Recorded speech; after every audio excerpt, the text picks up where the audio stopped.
ಶ್ರೀ ಅನಂತ ಪದ್ಮನಾಭಸ್ವಾಮಿ ಶ್ರೀ ಶನೇಶ್ವರ ಸನ್ನಿಧಿಯಲ್ಲಿ ವಿಶೇಷ ಹೋಮ ಮತ್ತು ಪೂಜೆ. ಕೋಲಾರ ನಗರದ ಸರ್ವಜ್ಞ ಪಾರ್ಕ್ ಪಕ್ಕದಲ್ಲಿ ಅನಾದಿ ಕಾಲದಿಂದಲೂ ನೆಲೆಗೊಂಡಿರುವ ಶ್ರೀ ಅನಂತ ಪದ್ಮನಾಭಸ್ವಾಮಿ ಶ್ರೀ ಶನೇಶ್ವರ ಸನ್ನಿಧಿಯಲ್ಲಿ ಶ್ರೀ ಶನೇಶ್ವರ ಜಯಂತಿ ಮಹೋತ್ಸವ ಅಂಗವಾಗಿ ದೇವರಿಗೆ ಮತ್ತು ದೇವಸ್ಥಾನಕ್ಕೆ ಬಹಳ ಸುಂದರವಾಗಿ ಹೂವಿನ ಅಲಂಕಾರ ಮಾಡಿ ಮಂಗಳವಾರ ವಿಶೇಷ ಹೋಮ ಮತ್ತು ಪೂಜೆ ಕಾರ್ಯಕ್ರಮವನ್ನು ಹಮ್ಮಿಕೊಂಡಿದ್ದರು. ನಂತರ ದೇವಾಲಯದ ಪ್ರಧಾನ ಅರ್ಚಕರು ಹಾಗೂ ಆಗಮಿಕರಾದ ಅನಂತ ಪದ್ಮನಾಭ ದೀಕ್ಷಿತ್ ಮಾತನಾಡಿ, ಸ್ವಾಮಿಯ ಎದೆ ಮೇಲೆ ಹುಲಿ ಉಗುರಿದೆ. ಹುಲಿ ಉಗುರಿನ ಸಂಕೇತ ಕ್ರೂರ, ಆದರೆ ಈ ಸ್ವಾಮಿಯ ಮನಸ್ಸು ಮೃದುವಾಗಿರುತ್ತದೆ. ಅದನ್ನ ನಂಬಿ ಬಂದವರು ಎಳ್ಳು ಬತ್ತಿ ದೀಪ ಹಚ್ಚಿ ಪ್ರಾರ್ಥನೆ ಮಾಡಿದರೆ ಅವರಿಗೆ ಅಷ್ಟೇ ಅಭಯವನ್ನು ಕೊಡುತ್ತಾನೆ ಎಂಬ ಪ್ರತಿಜ್ಞೆ ಇದೆ. ಸಮಸ್ತ ಗೃಹ ಬಾಧೆಗಳು ಬಗೆಹರಿಸುತ್ತಾ ಬಂದಿದ್ದಾನೆ. ಈ ಭಾಗದಲ್ಲಿ ತುಂಬಾ ಪ್ರಸಿದ್ಧವಾಗಿರುವ ದೇವಸ್ಥಾನ ಎಂದು ತಿಳಿಸಿದರು.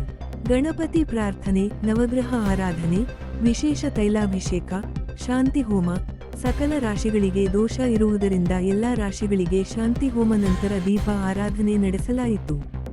ಈ ಹೋಮ ಮತ್ತು ಪೂಜಾ ಕಾರ್ಯಕ್ರಮದಲ್ಲಿ ಸುಮಾರು 2,000ಕ್ಕಿಂತಲೂ ಹೆಚ್ಚಿನ ಭಕ್ತಾದಿಗಳು ಆಗಮಿಸಿ ಮಹಾಮಂಗಳಾರತಿ ಜೊತೆಗೆ ದೇವರ ದರ್ಶನ ಪಡೆದು ಪ್ರಸಾದ ಸ್ವೀಕರಿಸಿದ್ದಾರೆ. ಮುಂದಿನ ಶನಿವಾರ ಪಲ್ಲಕ್ಕಿ ದೇವರ ಮೆರವಣಿಗೆ ಸೇರಿದಂತೆ ಬೆಳಗ್ಗೆ 6 ಗಂಟೆಯಿಂದ ರಾತ್ರಿ 10ರ ತನಕ ದೇವಸ್ಥಾನದಲ್ಲಿ ವಿಶೇಷ ಪೂಜೆಗಳಿದ್ದು ಭಕ್ತಾದಿಗಳು ಆಗಮಿಸಿ ದೇವರ ಕೃಪೆಗೆ ಪಾತ್ರರಾಗಬೇಕೆಂದರು. ಹಿಂದೂ ಸನಾತನ ಧರ್ಮಕ್ಕೆ, ಹಿಂದೂ ಸನಾತನ ಧರ್ಮಕ್ಕೆ ರಕ್ಷಿತಿ ರಕ್ಷಿತಃ ಸರ್ವೇ ಜನ ಸುಖಿನೋ ಭವಂತು, ಸಮಸ್ತ ಸನ್ಮಂಗಳಾನಿ ಭವಂತು, ಲೋಕ ಸಮಸ್ತಾನಾಂ ಸುಖಿನೋ ಭವಂತು. ನೀಲಾಂಜನ ಸಮಾಭಾಸಂ ರವಿಪುತ್ರಂ ಯಮಾಗ್ರಜಂ ಛಾಯಾಮಾರ್ತಾಂಡ ಸಂಭೂತಂ ತಂ ನಮಾಮಿ ಶನೈಶ್ಚರಂ ಸೂರ್ಯಪುತ್ರ ದೀರ್ಘದೇಹೋ ವಿಶಾಲಾಕ್ಷ ಶಿವಪ್ರಿಯ ಮಂದಚಾರಿ ಪ್ರಸನ್ನಾತ್ಮ ಕ್ರೀಡಾಂ ಹರತಮೇ ಶನಿಃ.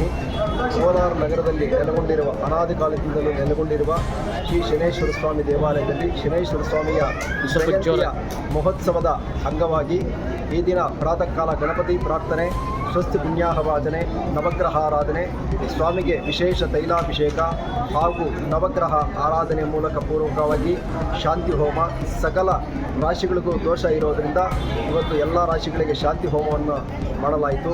ನಂತರ ತೀರ್ಥ ಪ್ರಸಾದವನ್ನು ವಿನಿಯೋಗ ಮಾಡಲಾಯಿತು. ಈ ಸ್ವಾಮಿಯ ವಿಶೇಷತೆ ಏನಪ್ಪ ಅಂದರೆ, ಸ್ವಾಮಿ ಎದೆ ಮೇಲೆ ಹುಲಿ ಉಗುರಿದೆ. ಆ ಹುಲಿ ಉಗುರು ಏನಪ್ಪ ಅಂದರೆ ಸಂಕೇತ, ಹುಲಿ ವ್ಯಾಘ್ರ ಅಂದರೆ ಕ್ರೂರ. ಶನೇಶ್ವರ ಸ್ವಾಮಿಯು ಕ್ರೂರತ್ವವಾಗಿರ್ತಾನೆ, ಆದರೆ ಮನಸ್ಸು ಮಾತ್ರ ಮೃದುವಾಗಿರ್ತದೆ. ಅದನ್ನು ನಂಬಿ ಬಂದವರಿಗೆ ಹಾಗೂ ಅಲ್ಲಿ ಎಳ್ಳು ಬತ್ತಿ ದೀಪವನ್ನು ಹಚ್ಚಿ ಪ್ರಾರ್ಥನೆ ಮಾಡಿದ್ರೆ ಅವರಿಗೆ ಅಷ್ಟೇ ಅಭಯವನ್ನು ಕೊಡ್ತಾನೆ ಅಂತ ಒಂದು ಪ್ರತೀತಿ ಇದೆ. ಇಲ್ಲಿ ಮೊದಲಿನಿಂದ ಇಲ್ಲಿ ಸ್ವಾಮಿಯು ನೆಲೆಸಿರ್ತಾನೆ, ಸಮಸ್ತ ಗ್ರಹಬಾಧೆಗಳನ್ನು ನಿವಾರಣೆ ಮಾಡ್ತಾ ಬಂದಿರ್ತಾನೆ. ಶ್ರೀ ಶನೇಶ್ವರ ಸ್ವಾಮಿ ದೇವಾಲಯವು ಕೋಲಾಹಲಪುರ ಕ್ಷೇತ್ರದಲ್ಲಿ ನೆಲೆಗೊಂಡಿದೆ. ತುಂಬ ಪ್ರಸಿದ್ಧವಾಗಿರತಕ್ಕಂಥ ದೇವಸ್ಥಾನ.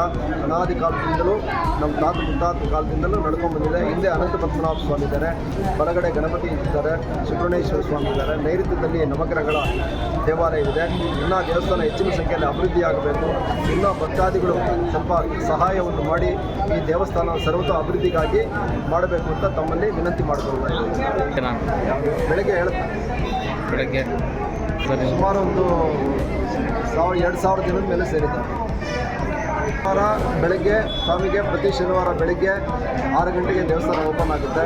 7:30ಗೆ ಅಭಿಷೇಕ ಇರುತ್ತೆ ಹಾಗೂ ಪಂಚಾಮೃತ 7:30ಗೆ ಪಂಚಾಮೃತ ಅಭಿಷೇಕ ಆಗ್ತದೆ. 9:00ವರೆಗೆ ಮಹಾಮಂಗಳಾರತಿ ಆಗ್ತದೆ.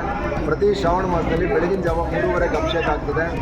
ಆಮೇಲೆ ಆ ನಕ್ಷತ್ರಗಳು ಯಾವ ಶ್ರಾವಣ ಮಾಸದಲ್ಲಿ ಯಾವ ನಕ್ಷತ್ರ ಬಂದಿರ್ತದೋ ಆ ನಕ್ಷತ್ರ ಹಾಗೂ ಆ ರಾಶಿ ಅಲಂಕಾರವನ್ನು ಮಾಡ್ತೇವೆ.